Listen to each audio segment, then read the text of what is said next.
Macca's Guides. Hey guys, Macca here, playing Halo 5 Guardians, continuing our mission intel guide. This is mission 8, Swords of Sanghelios. There's a total of 12 collectibles from the very beginning of the mission. Ceremonial Sword number 3. This one will be off to the right hand side. You'll want to climb up the rocks, up to this kind of structure that's embedded into the side of the cliffs. And right inside the kind of main little area there that's closest to the cliffs, you should find the sword. It's very hard to see these swords because they're very small. They blend in. They're quite thin. So yeah, keep that in mind when you're looking for them yourself if you decide to kind of go for it on your own and then resort to this video if you're having trouble. Now, Patrol Log Scout Ghattan. This one near the very beginning before the first battle. You're going to be going down following the river before you kind of enter a narrow cave system. You'll want to go to the left-hand side, hook around, and you'll notice that there's this dead elite. You'll want to obviously grab the data pad right next to him, scan it, and that should count for that. Next up is Ceremonial Sword number 1. You'll come to the first battle area that's actually going on directly in front of me. You'll notice these two gigantic waterfalls pouring in from the cliffs. Right under the waterfall, you'll actually notice a small cave, or cove rather, with some rocks. Go behind the waterfall and you'll see the ceremonial sword right there. Pick it up, obviously, in order to have it trigger. Next up, this is in the section where you first encounter the shade turret. This is literally seconds after the one you just did with the waterfall. You'll notice the shade turret directly in front of me. Instead of progressing forward through the caves into the objective, you're going to want to just hook your way into the right-hand side little small system of caves here. The little area available to you. If you go up to the right-hand side, you should be able to find the data pad quite easily. Now, right after that, we're going to enter this area. This is literally seconds after that last collectible. After you enter the area, you're going to want to go up to the right-hand side and basically go directly above where you would be going if you were to go under that small thing with the overhead. So instead of progressing forward through the mission, make sure you turn around, hop up onto this archway, and pick up the data pad right next to the sword that is stuck into the ground with an elite right next to it. So this next one is a little bit into the area with the jackal snipers. I've taken out the snipers. You'll notice that there's that large structure in the middle. I'm about halfway of climbing up the hill.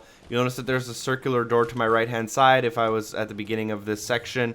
And instead of continuing forward, what we're going to want to do is go to the left-hand side.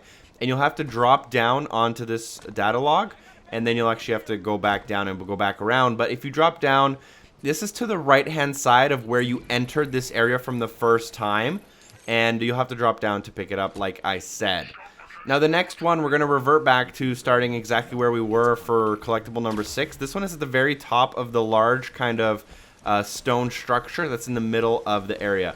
You're going to have to climb that structure by using some of the other stone structures that are fallen, so I'll show you exactly how to do that. You're going to want to climb up this angled one, mantle onto the top of it, jump across onto the other piece of stone, and then make sure you jump into this and mantle at a good time in order to pick yourself up and over. As soon as you're on top of this rock and stone structure, you should find a ceremonial sword, which you'll obviously want to pick up. Now, shortly after that, you'll come to this kind of hallway with these broken down statues and cross beams of stone that line the kind of upper areas of this level. As soon as you kind of emerge outside, just make sure you go to your left and just look around this kind of stone. You'll see that there's a dead elite with a data pad right next to him. This one's pretty hard to miss if you ask me. Next up is Pitlimp's Adventure Log. I just thought that was fun to say, so I decided to say it. You'll make this gigantic leap across a gap. You might be able to do it from where I was doing it, or you might be downstairs. Now, if you're downstairs, that's fine. I'm just going to be showing it for people who are going to be doing the kind of more likely path. You'll jump across the gap, turn around, and jump down to the lower level below where you came from, and you should be able to find this data log pretty easily. In the area right after the mantis spawns, you'll come into this open area with a gigantic stone sword that is coming out of the very middle of the area. You'll want to mantle up the statue and then mantle up to the very top of the right-hand side.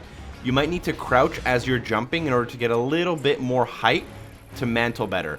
If you crouch as you're jumping at the very top of your jump, you'll actually be able to get a tiny bit of height extra to make the mantle easier.